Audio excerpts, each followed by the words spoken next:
What's up, everybody? It's Jairo Morales from the Grind Fitness Training Systems, and welcome to another topic. All right, this one we're going to talk about overtraining. So the first sign of overtraining is cognitive fatigue. What's cognitive? Cognitive means brain. Okay, brain's attached to the nervous system. So the physical breakdown, which means when your body is breaking down and you're excessively overtraining, or you're excessively training, which means overtraining, you're going to feel it. It starts in the brain. So it begins with what's called CNS fatigue.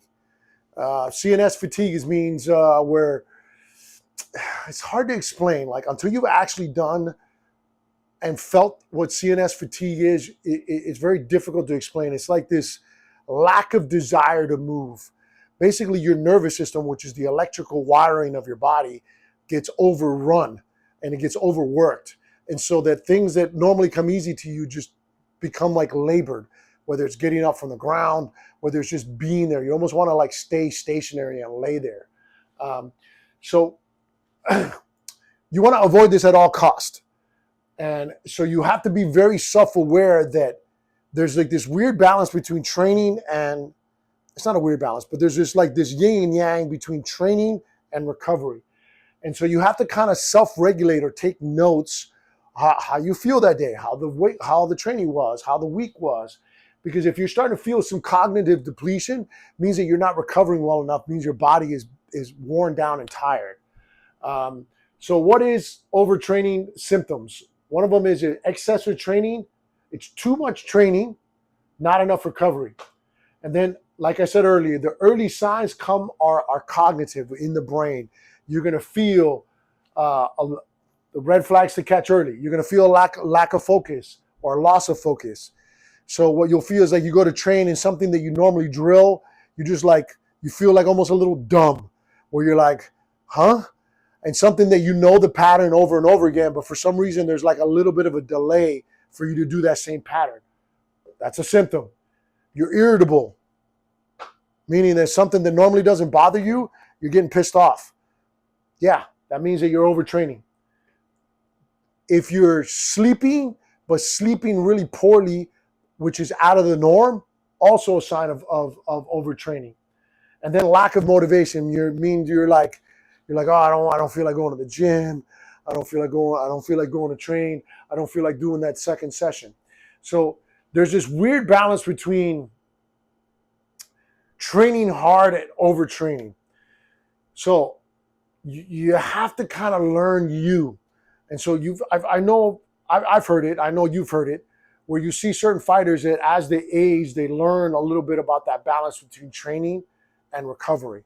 And this is where you, as the younger guy or the person that may be starting, is you have to start taking like notes of how training was. So you should be at the end of the week or after actually every training session, you should be kind of checking in with yourself. How did you sleep? Do you feel yourself irritable?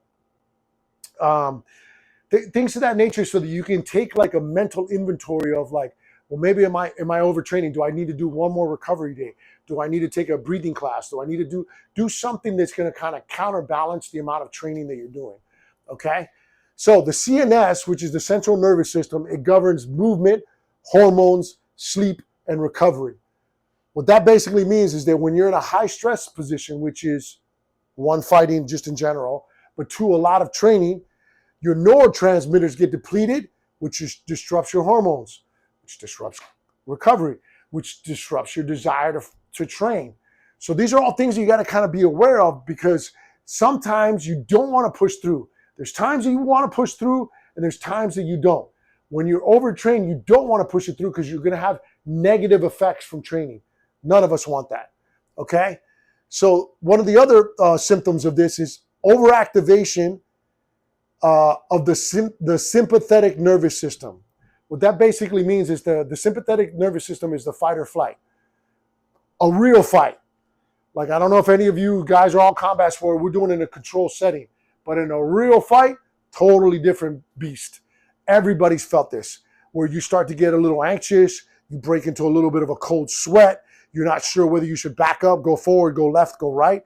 That's your nervous system in human terms is like, holy crap, there's a lion that's trying to eat me. I need to get out of here immediately. Your CNS system gets turned on excessively and says, it's time to get out of here, or it's time to fight. It's two of the things, but that's your nervous system being overworked and your CNS is being zzz, zzz. That's basically what's happening. And so if you're feeling that, you need to recover. You need to do things that help you recover, okay? So some solutions that you can do for it. Put a priority on sleep, 7 to 9 hours. Breath work, meditation, okay? Those are important. And then the key one when it comes to programming is don't stack CNS work with heavy days. If you're going to do CNS work, you do CNS work. You're going to do heavy days, do heavy days. But if you stack them and your body's not ready for it, you're going to overtrain. Because if you're doing a heavy lift, heavy CNS. And then on top of that, you're just doing CNS, it's heavy CNS. So if you do the two, you're just doing too much in one day, which is going to zap your nervous system, which you do not want. So these solutions will help slow down or help you recover or reduce the likelihood of you overtraining. And you have to be aware and take self-inventory that if you're feeling a little bit dumb, you're feeling a little bit irritable, your sleep is kind of crappy, you might be overtraining, which is going to affect your performance on the mat, in the cage, in the ring, whatever you want, whatever combat sport that you do. All right, guys, thanks for watching. As always, if you have a question, shoot me a message, shoot me a DM, sign up to my program. I'm always here to help. See you in the next one.